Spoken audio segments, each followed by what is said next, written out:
전쟁에는 승리했지만 압살롬이 죽었습니다. 아들 압살롬이 죽은 것으로 인해서 다윗은 엄청난 슬픔에 빠져 있었습니다. 그로 인해서 승리를 기뻐해야 될 다윗을 따르는 군사들은 승리의 기쁨을 표현하지 못하고 오히려 패배한 자처럼 부끄러운 모습으로 마하나임 성에 들어가야만 했지요. 다윗은 지금 자기 슬픔에 빠져서 하나님의 뜻도 보지 못하고 있고 백성들의 기쁨도 격려하거나 위로하지 못하고 있는 중에 있었습니다. 그때 요압의 충언이 다윗의 이 정신 못 차리고 있는 상태를 깨어나게 했습니다.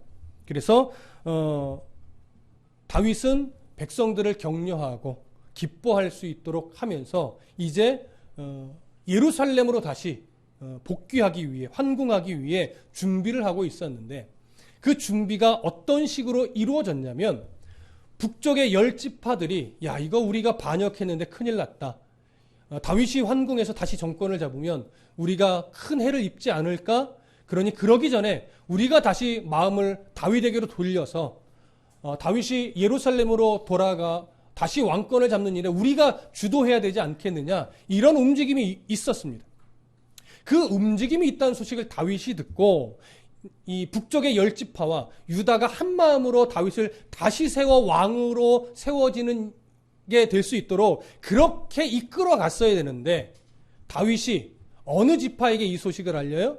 유다 지파에게 소식을 알려요. 그래서 유다 지파 사람들아, 지금 북쪽의 10지파가 나를 왕으로 다시 세우기 위해서 움직이고 있는데 너희들은 지금 뭐 하고 있느냐? 라고 하면서 유다 지파의 대표들이 빨리 서둘러서 다윗을 예루살렘으로 환궁하여 왕으로 세우는 일에 서두르도록 그렇게 소식을 보냅니다. 오늘 본문에서도 확인이 되겠지만 사실 이것은 다윗이 나름대로 정치적인 술수를 쓰기는 했지만 남과 북을 편가르는 이런 상황이 되도록 원인 제공을 지금 하게 되는 그런 모습과 같은 결과를 낳게 됩니다. 아마 본문을 통해서 오늘 우리가 확인을 하게 될 겁니다. 그렇게 해서 유다의 이 대표자들이 빨리 다윗을 예루살렘으로 모시고 와서 다시 기름을 부어 빨리 왕으로 세우자. 왜냐하면 압살롬에게 기름을 부어버렸었기 때문에 유대의 이스라엘의 문화 안에서는 다윗이 그냥 예루살렘으로만 간다고 해서 왕이 되는 것이 아니라 다시 기름 부음을 받아야 했었기 때문입니다. 그래서 유다 지파의 대표자들은 서둘러 오십시오 라고 말을 했고 그 만나는 지점이 어디냐면 바로 요단강을 사이에 두고 만나는 겁니다. 지금 다윗은 마하나임에 있었기 때문에 요단강을 기준으로 본다면 동쪽에서 북쪽으로 북동쪽에 있습니다. 요단강 건너편에 있는 거죠. 거기서 이제 쭉 내려오다 보면 요단강을 건너는 그 앞에 서게 되겠죠. 이제 예루살렘은 요단 서편에 있습니다.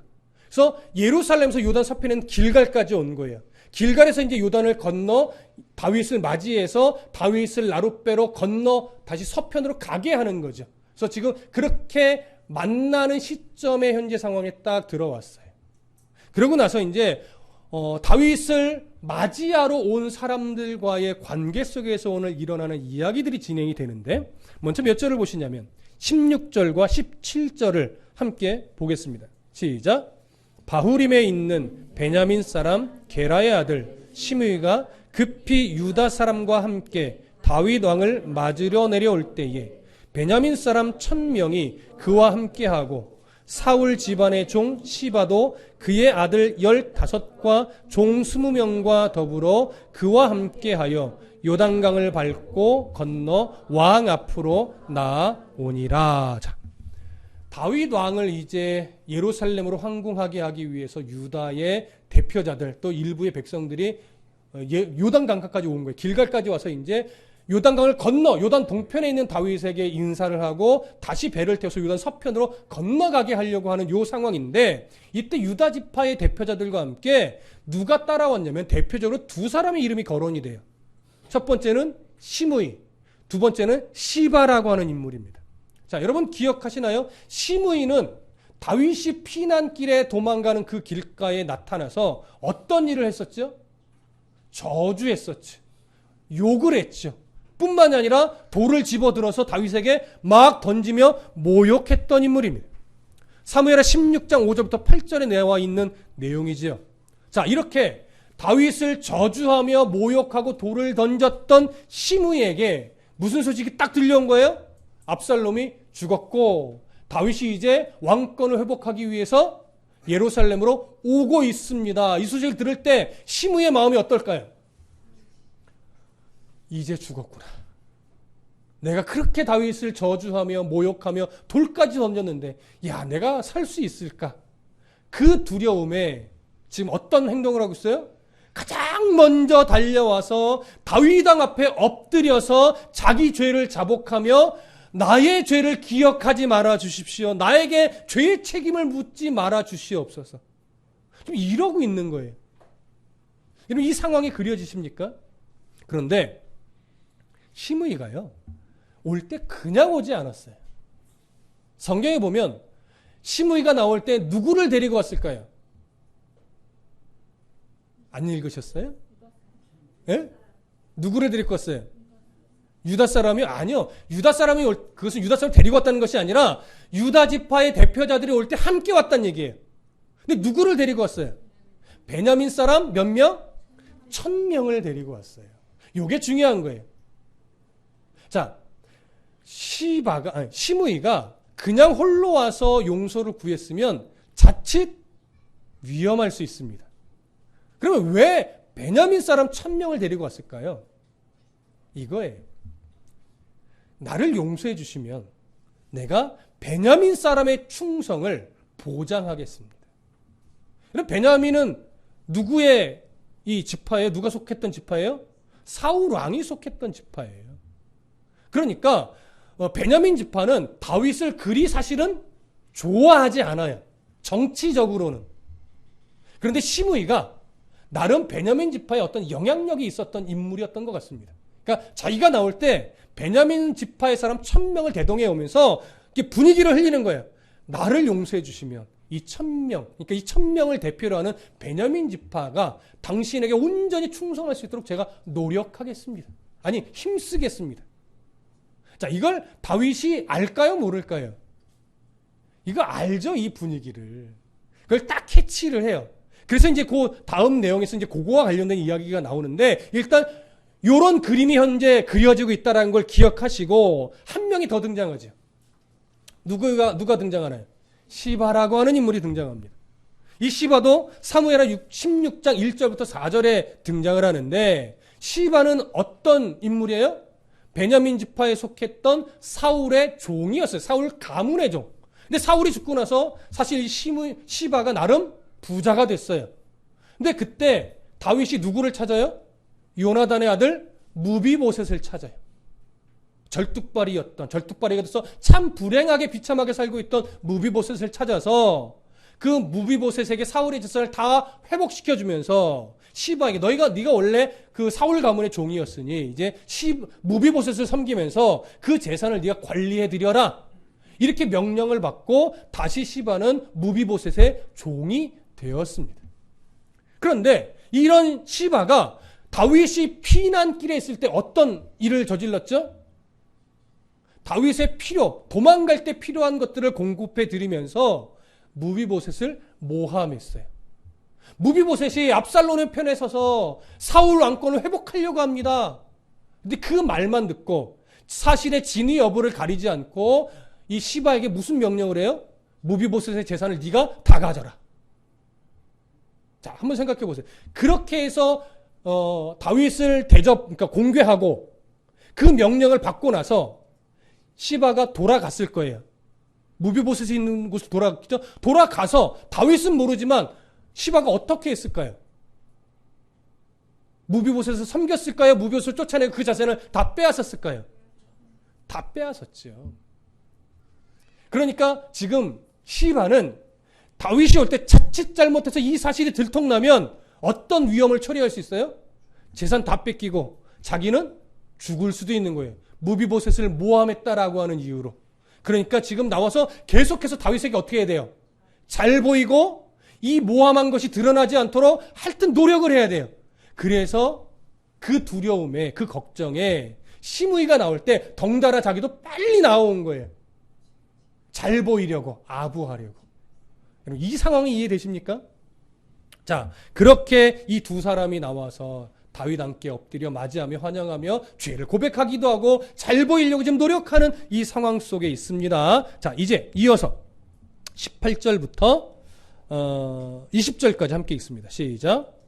왕의 가족을 건너가게 하며 왕이 좋게 여기는 대로 쓰게 하려 하여 나룻배로 건너가니 왕이 요단을 건너가게 할 때에 게라의 아들 시므이가 왕 앞에 엎드려 왕께 아뢰되 내 주여 원하건대 내게 죄를 돌리지 마옵소서. 내 주 왕께서 예루살렘에서 나오시던 날에 종의 패역한 일을 기억하지 마시오며 왕의 마음에 두지 마옵소서. 왕의 종 내가 범죄한 줄 알기에 오늘 요셉의 온 족속 중 내가 먼저 내려와서 내 주 왕을 영접하나이다. 시므이가 그런 이유로 지금 엎드린 거예요. 엎드려서 죄를 먼저 다 자복했죠. 자복하면서 이 표현을 해요. 20절에 보시면 왕의 종 내가 범죄한 줄 아옵기에 오늘 요셉의 온 족속 중 내가 먼저 내려서 내 주 왕을 영접합니다. 이런 고백을 해요. 자, 요셉의 온 족속 중에 내가 먼저 내려왔다고 하잖아요. 자, 요셉의 온 족속이라는 것은 본래 어느 지파를 의미하나요? 본래는 에브라임 지파와 므낫세 지파를 일컬어서 요셉 가문이라고, 요셉 지파라고 이야기를 하는 거예요. 근데 오늘 본문에서는 이 두 지파만을 의미해서 표현한 것이 아니라 북쪽의 10지파를 다 통틀어서 일컫는 겁니다. 왜냐하면 에브라임 지파가 북쪽에서는 정치적 주도권을 좀 많이 갖고 있습니다. 그래서 두 지파를 대표할 때도 요셉 지파라는 말을 쓰기도 하지만 북쪽 이스라엘에 대한 어떤 정권의 대표적 이미지로 요셉 지파라는 표현을 쓰기도 해요. 그래서 지금 시므이는 이런 말을 하는 거예요. 보십시오. 북쪽의 10지파가 아직 당신을 환영하러 내려오지 않았지만 나만큼은 가장 먼저 달려서 당신을 지금 당신의 왕권 회복을 축하며 환영하는 겁니다. 어떤 의도예요? 아부하는 거죠. 내가 마음이 바뀌었으니 내가 지난날에 실수한 것 용서해 주시고 나의 죄를 용서하여 나를 살려만 주시면 베냐민 지파의 충성을 내가 보장하겠습니다. 사실 다윗이 그 모습 볼 때 어떤 마음일까요? 가소롭기도 하고 참 위선적이고 저거 진짜 기회주의적인 인간 저거 성질 같아서 확 이런 생각이 속으로는 들 거예요. 자, 이렇게 말을 하는데 그 모습을 이제 옆에 있던 한 장수가 보고 이제 열이 확 받습니다. 말하자면 자, 뭐라고 하는가 한번 보시죠. 21절부터 23절 함께 읽습니다. 시작. 스루야의 아들 아비새가 대답하여 이르되 시므이가 여호와의 기름 부으신 자를 저주하였으니 그로 말미암아 죽어야 마땅하지 아니까 하니라. 다윗이 이르되 스루야의 아들들아 내가 너희와 무슨 상관이 있기에 너희가 오늘 나의 원수가 되느냐? 오늘 어찌하여 이스라엘 가운데에서 사람을 죽이겠느냐? 내가 오늘 이스라엘의 왕이 된 것을 내가 알지 못하리요 하고 왕이 시므이에게 이르되 네가 죽지 아니하리라 하고 그에게 맹세하니라. 다윗의 군대 장관 중 한 사람인 아비새가 열이 받아서 왕이여 저 인간이 얼마 전에 당신을 저주하고 돌을 던졌던 인간이 아닙니까? 저 인간을 어찌 살려둔단 말입니까? 제가 가서 죽이겠습니다 했더니 다윗 왕이 뭐라고 말해요? 죽이지 말라는 거죠. 여러분 지금 이 상황이 어느 때와 거의 똑같습니까? 시므이가 저주할 때 다윗이 막 도망가서 시므이가 저주할 때도 아비새가 똑같이 내가 저놈 죽일게요 라고 했는데 다윗 왕이 그때 뭐라고 말해요? 지금 이 상황은 하나님이 나의 잘못을 지적하면서 저 인간의 입술을 통해서 나의 죄를 지적하는 것이니 죽이지 말고 이 상황을 그대로 내가 받아들인다. 그냥 가자. 이때도 죽이지 못하겠어요. 이게 지금도 죽이지 못하게 해요. 근데 잘 비교해 보십시오. 이때 시므이가 저주할 때 시므이를 죽이지 못한 이유와 시므이가 아부할 때 시므이를 죽이지 못한 이 상황. 죽이지 못한 이유가 같을까요? 다를까요? 달라요. 처음에 시므이를 죽이지 못하게 할 때는 그 이유와 근거가 누구에게서부터 옵니까? 하나님에게서부터 오죠. 근데 지금 죽이지 못하게 하는 이유는 어디서부터 올까요? 정치적 이유입니다. 지금 시므이를 성질 같았던 죽여야 해요.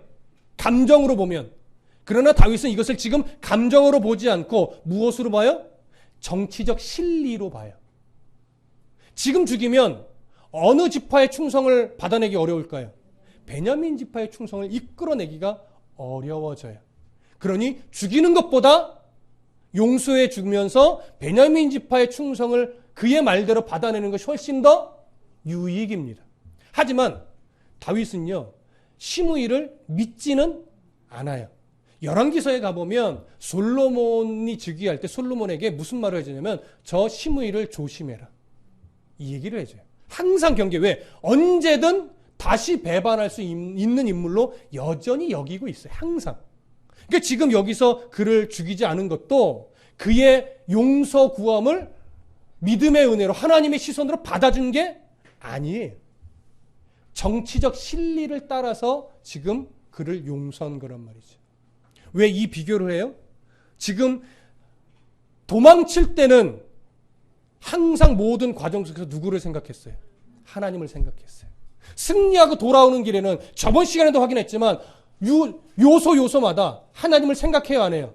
안 해요. 자기 감정 상태에 충실하고 정치적 실리를 계속 따지고 있어요. 어느 순간 하나님이 빠져 있어요. 그럼 이걸 보셔야 됩니다. 자, 그렇게 해서 일단 시므이는 정치적 실리를 따져서 지금 죽이지 않고 용서를 해줍니다. 자, 이제 다시 본문으로 돌아가셔서 24절부터 30절까지 함께 읽습니다. 시작. 사울의 손자 무비보셋이 내려와 왕을 맞으니 그는 왕이 떠난 날부터 평안히 돌아오는 날까지 그의 발을 맵시내지 아니하며 그의 수염을 깎지 아니하며 옷을 빨지 아니하였더라.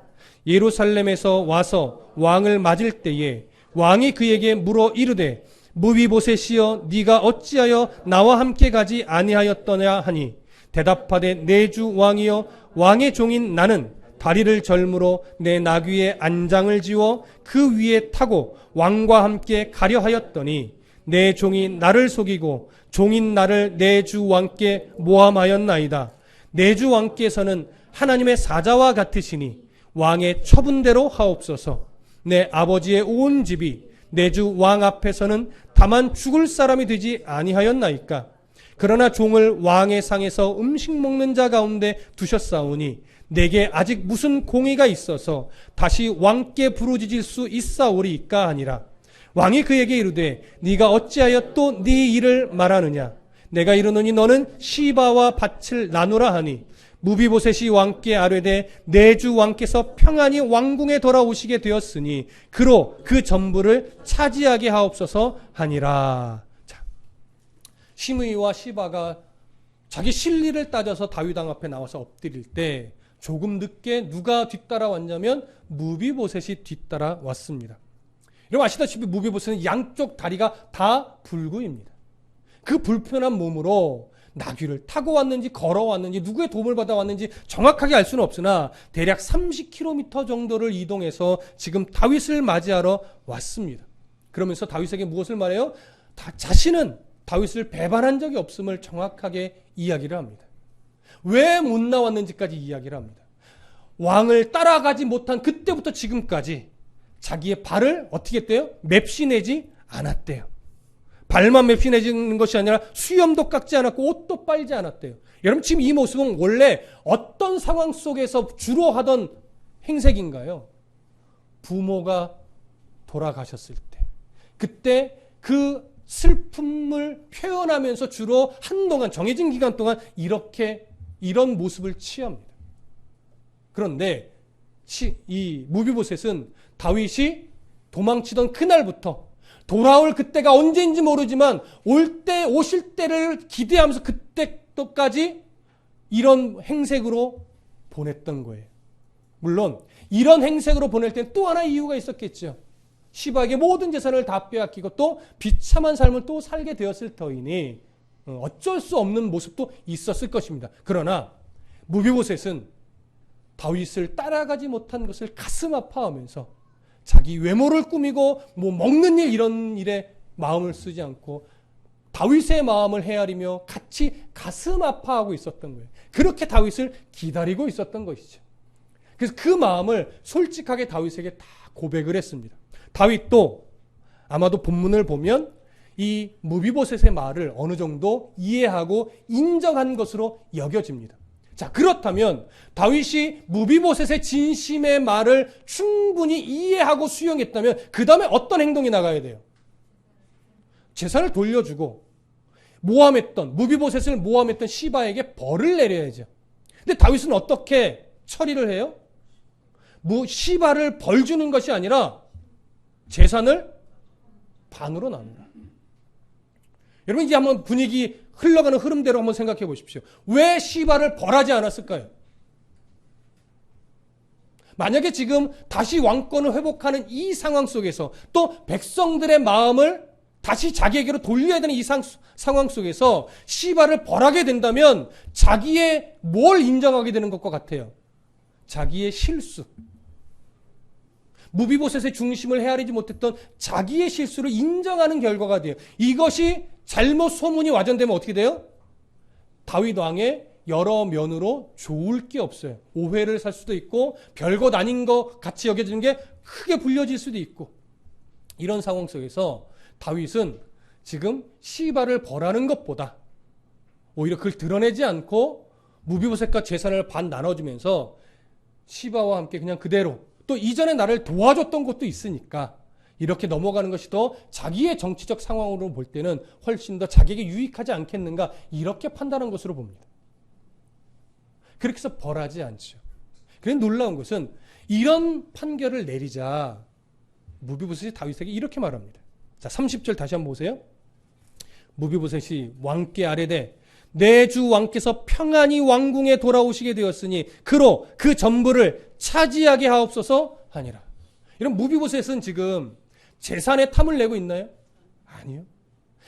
자기를 죽이지 않고 왕의 상에서 함께 먹게 해주시고 선왕의 재산을 다시 회복시켜준 그 은혜가 너무 감사한 거예요.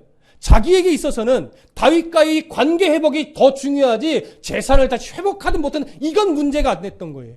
그래서 다윗 왕이 무사히 돌아오셨고 다윗 왕이 내 진심을 알아주셨으니 저는 그것으로 충분합니다. 재산은 다 시바에게 돌려주십시오.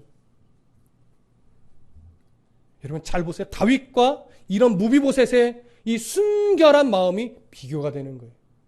다윗은 오히려 무비보셋처럼 하나님 앞에서 하나님이 나를 살려주시고 하나님이 나를 다시 왕권을 회복시켜 주실 텐데 내가 왜 어떻게 하면 정치로 내게 이익이 될 것인가를 바라보면서 하나님의 뜻을 묻거나 엎드리거나 감사하지 않고 자꾸 자기의 정치적인 이해를 따라 술수를 따라 지금 선택하고 판단하고 나아가고 있단 말이에요. 이런 자신을 보았어야 되는데 그걸 보지 않아요.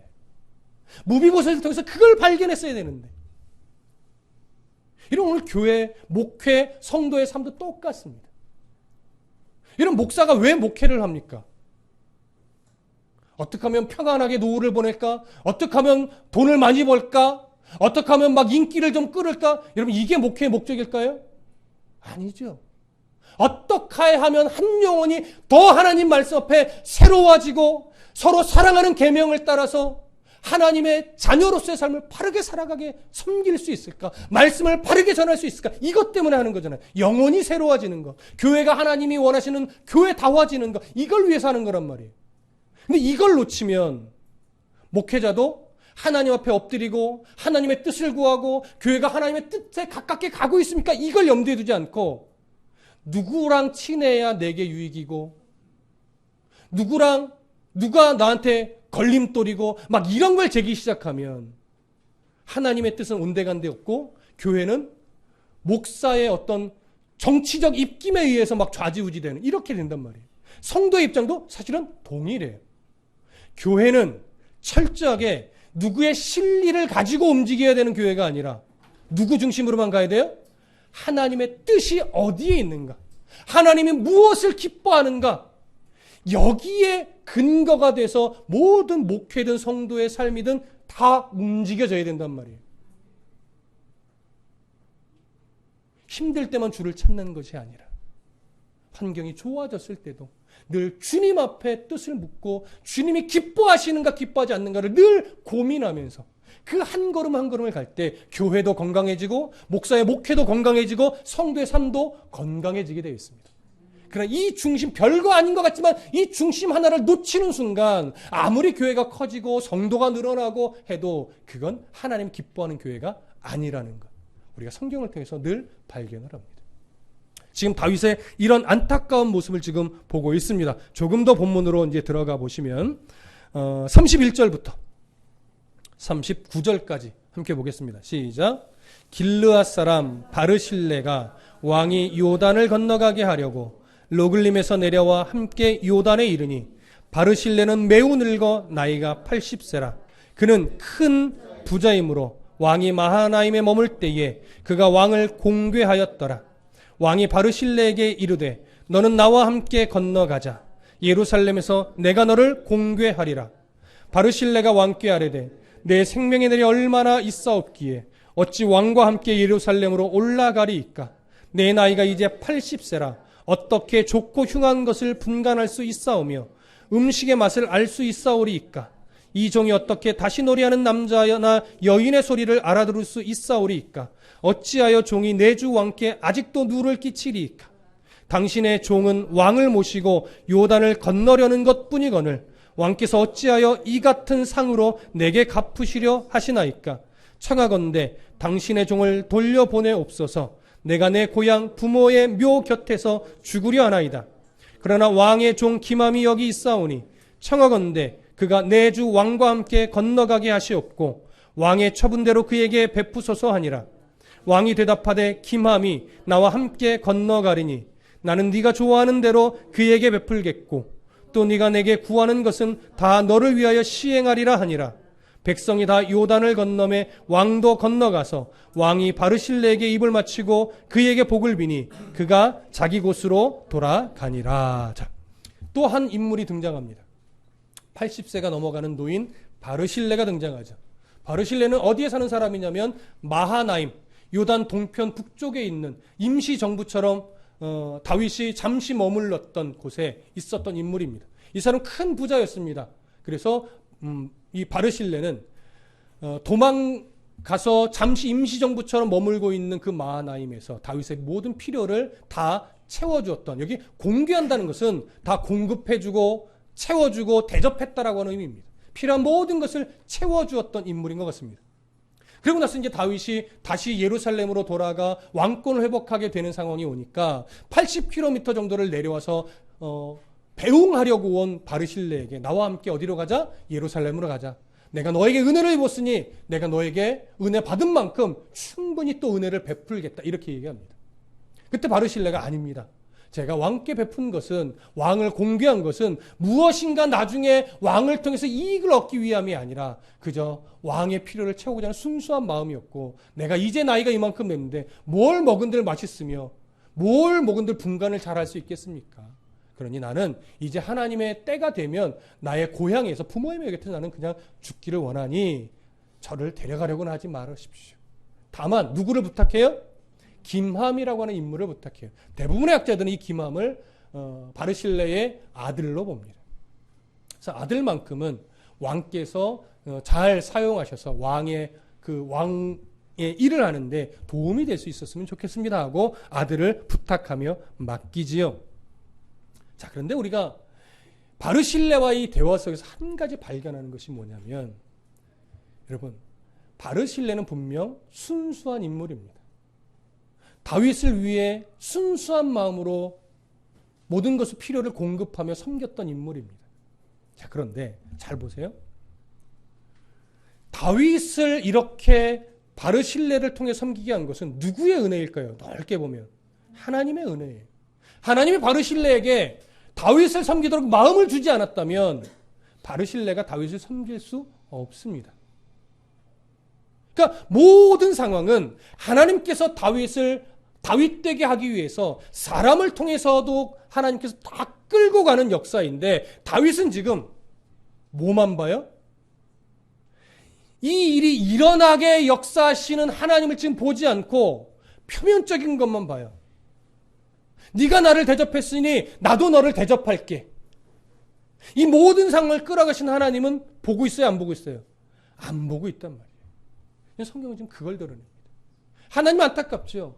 그래, 네가 바르실레에게 은혜를 입어 그를 섬기려는 거 좋다. 그러나 그 역사를 이룬 자가 누구냐? 넌 왜 그거는 못 보냐? 이게 지금 하나님의 마음이에요. 그래서 이런 상황이 이렇게 하나님을 보지 않고 자기가 정치적 실리를 따라서 판단하고 선택하고 이끌어가는 이 상황의 결과가 어떻게 되느냐? 이제 보십시오. 가장 중요합니다. 40절부터 43절 함께 읽습니다. 시작. 왕이 길갈로 건너오고 기맘도 함께 건너오니 온 유다 백성과 이스라엘 백성의 절반이나 왕과 함께 건너니라. 온 이스라엘 사람이 왕께 나와 왕께 아뢰되 우리 형제 유다 사람들이 어찌 왕을 도둑하여 왕과 왕의 집안과 왕을 따르는 모든 사람을 인도하여 요단을 건너가게 하였나이까 하매 모든 유다 사람이 이스라엘 사람에게 대답하되 왕은 우리의 종친인 까닭이라 너희가 어찌 이 일에 대하여 분내느냐? 우리가 왕의 것을 조금이라도 얻어먹었느냐? 왕께서 우리에게 선물로 주신 것이 있느냐? 이스라엘 사람이 유다 사람에게 대답하여 이르되 우리는 왕에 대하여 10몫을 가졌으니 다윗에게 대하여 너희보다 더욱 관계가 있거늘 너희가 어찌 우리를 멸시하여 우리 왕을 모셔오는 일에 먼저 우리와 의논하지 아니하였느냐 하나 유다 사람의 말이 이스라엘 사람의 말보다 더 강경하였더라. 이런 분위기가 이제 어떻게 흘러가는지 보십니까? 정치적 실리를 따지던 다윗이 이제 정치의 문제로 남과 북이 갈라지게 생겼어요. 자, 처음에 앞에 보면 다윗을 배웅하고 또 환송하기 위해서 온 사람 중에 유다 지파도 있었지만 이스라엘 절반이 왔다라고 앞에서 표현되어 있었어요. 왜 절반일까요? 이 말은 이스라엘 10지파의 대표가 다 오지 않고 우연히 이 사실을 알게 된 일부만 왔다는 얘기예요.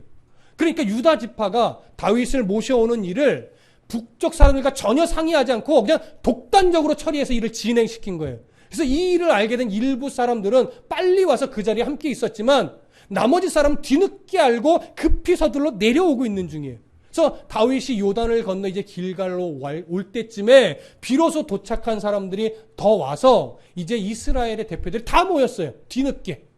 그 상황이 이제 40절 이후의 상황인 거예요. 40절에 보시면 왕이 길갈로 건너오고 기맘도 함께 건너오니 온 유다 백성과 이스라엘 백성의 절반이나 왕께 함께 건너가니라. 그 다음에 41절 온 이스라엘 사람이 왕께, 이 온 이스라엘의 표현이 뒤늦게 온 사람들과 합해서 온 이스라엘의 대표가 된 거예요. 그러니까 온 이스라엘 백성이 온 것이 아니라 그들의 장로급에 해당하는 대표단들이 온 거죠. 이제 그들이 뭐라고 하냐면 왕께 물어요. 사실은 왕께 항변하는 거죠. 우리 형제 유다 사람들이 어찌 왕을 뭐 했대요? 도둑질했대요. 이게 한 민족 안에서 나온 말이에요. 왕을 도둑질해서 왕과 왕의 집안과 왕을 따르는 모든 사람을 왜 유다 지파가 독단적으로 주도하게 하십니까? 이걸 묻는 거예요. 항변하는 거죠. 그랬더니 이제 유다 사람이 또 화를 내며 반응을 하는 거예요. 이스라엘 사람에게 대답하되 왕은 우리의 무슨 뭐인 까닭에? 종친인 까닭에 우리 지파 사람이다 이거죠. 우리 지파 사람이다. 우리 지파 사람이 까닭이니 너희가 어찌 우리가 주도해서 왕을 모셔오는 일에 니들이 화를 내느냐. 말도 안 돼. 니들이 자격이 있냐. 이렇게 말하는 거예요. 자, 우리가 왕의 것을 조금이라도 얻어먹었느냐? 왕께서 우리에게 선물로 주신 것이 있느냐? 우리 뒷돈 받은 거 없다 이거죠. 우리 정치적으로 거래한 거 없다 이거죠. 이게 지금 이 상황에서 할 말이냐고요. 그랬더니 이제 또 이스라엘 북쪽의 10지파가 이렇게 반응합니다. 43절 이스라엘 사람이 유다 사람에게 대답하여 이르되 우리는 왕에 대하여 10몫을 가졌으니. 이게 무슨 말이에요? 우리가 지파 숫자가 더 많다 이거예요. 넌 유다 한 지파잖아. 우린 10지파가 모여 있어. 그러니 사실 우리에게 더 권리가 있지. 이 얘기를 하는 거예요. 그래서 다윗에게 대하여 너희보다 더욱 관계가 있거늘 너희가 어찌 우리를 멸시하여 우리 왕을 모셔오는 일에 먼저 우리와 의논하지 아니하였느냐. 자, 이렇게 말하자 마지막 절에 보면 유다 사람의 말이 이스라엘 사람의 말보다 더 강경하였더라. 쉽게 말하면요, 고집 피워서 억지를 펴서 이 북쪽 이 10지파의 말을 듣지 않았다라고 하는 거예요. 자, 이 상황이 아름다운 하나님의 백성 이스라엘 지파의 모습이라고 생각합니까?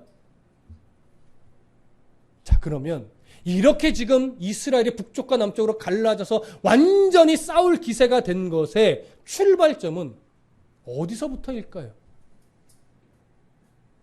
다윗이 북쪽 10지파가 다윗을 왕으로 추대해야 되겠다라고 하는 이야기를 들었을 때, 그러면 이것을 유다와 북쪽 10지파가 함께 상의해서 함께 일을 추진하게 했어야 되는데, 정확하게 왜인지는 모르겠으나 이걸 이유로 하여 유다 지파에게 사람을 보내서 소식을 전하는데, 북쪽 이스라엘 사람들 이런 움직임인데 너는 왜 가만히 있느냐 하면서 유다 지파가 서두르게 만들었어요.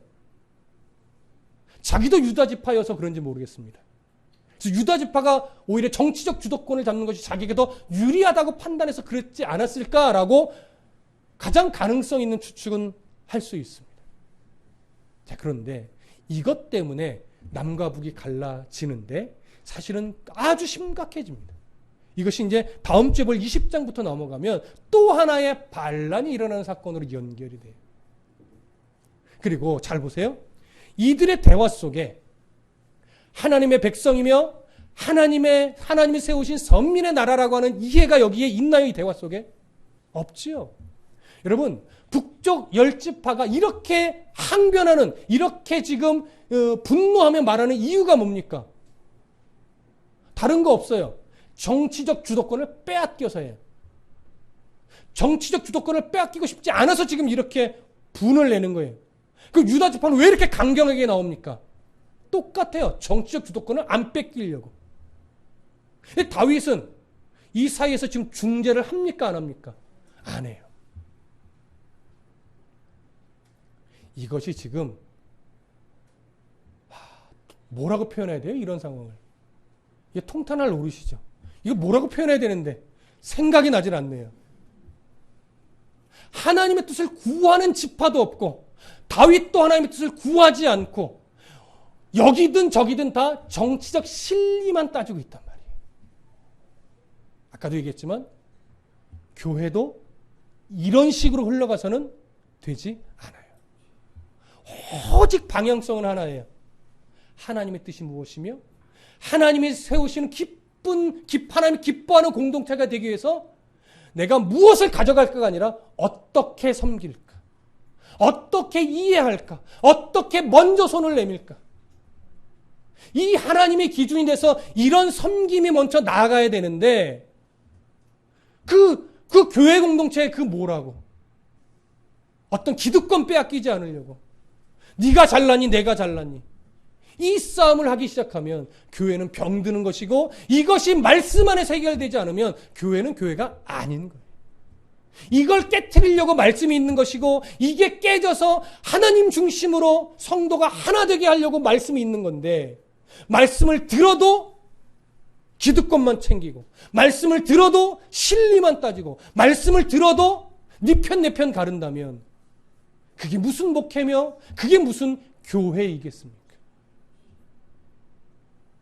가장 먼저는 목사가 정확하게 하나님의 뜻을 늘 구해야 됩니다. 그 모습을 보고 성도들이 하나님께 집중하는 삶이 되어야 됩니다. 근데 그 모든 것이 항상 출발점이 어디서부터 시작되는 거예요? 말씀에서 시작이 되는 거예요. 그래서 목회자가 말씀에 소홀하기 시작하면 목회는 병들 수밖에 없습니다.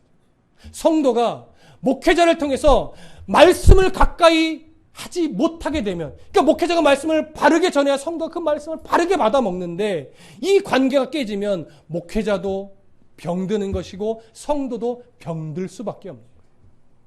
하지만 목회자도 연약하고 부족하고 성도도 연약하고 부족하지만 그 부족한 모습 안에서 그래도 말씀이 뭐라고 하는가 이걸 늘 찾으려고 목사가 애를 쓰고 성도 또한 목사와 함께 성경은 뭐라고 우리의 삶을 말하고 있는가, 나에게 무슨 채찍을 하며 나에게 무슨 위로를 하는가를 말씀 안에서 찾으려고 하는 실험을 서로 하면 교회는 건강해질 수밖에 없는 거예요. 여러분, 말씀과 함께 실험하는 성도 숫자 좀 늦게 늘으면 어떻습니까? 여러분, 말씀이 살아있으면요, 교회는요, 성장하지 않을 수 없어요. 다만, 세상에 말하는 것처럼 뭐, 크게 막 숫자로 엄청나게 늘어나고 이러지는 않을 수 있습니다. 이러지는 않을 겁니다. 하지만, 말씀이 살아있으면요, 교회는 질적으로도 양적으로도 급한 뭐 급격한 성장은 아니더라도 계속 자라납니다. 여러분, 지금 교회를 바라보십시오. 우리 교회를 바라보십시오. 초창기에 오셨던 분들 또 기억 더듬어 보십시오. 다드림 교회가 늘 성장해 왔지 영적으로 뭐 양적으로 줄은 적이 없습니다. 어느 한순간도. 제가 며칠 전에 해마다 2010년도엔 누구가 왔었지, 2011년 누구가 왔었지, 날짜를 이렇게 좀 체크를 해봤어요. 그랬더니요, 개척하고 1년 이후부터는 최소 하나의 한 가정은 오셨어요. 그리고 안 나가세요. 2가정 왔는데 안 나가요. 3가정 오셨는데 안 나가요. 뭐 갑자기 10가정 오고 이런 일은 없습니다. 그저 1가정, 2가정 오는데 그 자리를 말씀과 함께 늘 지켜내요. 그러니까 보세요. 계속 성장이에요. 저는 이걸 경험하면서 새해가 되면 하나님은 올해 어떻게 또 보내실까가 기대돼요. 몇 명을 보내실까가 기대가 되는 것이 아니라 어떤 영혼을 보내셔서 어떤 영혼이 말씀으로 어떻게 새로워지는 걸 내가 보게 될까. 이게 기대가 되는 거예요. 왜? 여러분들이 말씀 안에 새로워지고 다시 마음을 붙잡고 더 하나님 말씀에 가깝게 살아가려고 노력하고 애쓰고 힘쓰는 모습을 제가 보고 있기 때문에 이걸 경험하니까 내년에는 또 어떤 분이 말씀 앞에 나오셔서 또 말씀 붙잡고 새로워지게 될까? 그게 기대가 되는 거죠. 여러분, 그렇게 영혼에 대한 관심을 교회는 목회자도 성도도 늘 가져야 됩니다. 저 영혼이 더 세워지기 위해 내가 어떻게 섬길까? 어떻게 기도해 줄까? 목사도 이제 성숙된 성도에는 제 관심 받기에 여러분, 제가 눈길 잘 안 들이는 분이 있다면 그분은 내가 많이 성숙해졌나 보다 이렇게 생각하셔야 돼요. 무슨 말씀 이해되세요? 그러니까 여러분들의 목표는 뭐냐면 빨리 제 눈 밖에 나는 거예요. 언제까지 나 목사님하고 목사님 뭐 그러시는 분 없지만 그러면 안 돼요. 빨리 제 관심 밖으로 가셔야 돼요. 저 집사님은 이제 내가 신경 안 써도 돼. 알아서 말씀과 교제하고 예배를 통해서 늘 하나님 앞에 자기를 세우고 건강해 가고 있어. 내가 이제 관심 안 들여도 돼. 이렇게 돼야죠. 저는 누구에게 늘 집중해요? 아직 좀 연약하고 조금 더 말씀을 내가 가르쳐야 되고 조금 더 내가 눈길을 들여야 되는 사람.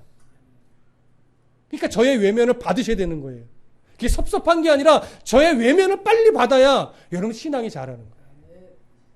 이렇게 저도 여러분들도 항상 하나님께 집중해서 하나님의 마음 주시는 그 영혼에 대해서 항상 관심을 가짐으로 말미암아 정말로 건강한 교회 공동체를 또 가정 공동체를 이루어 가시기를 축복합니다. 기도하겠습니다.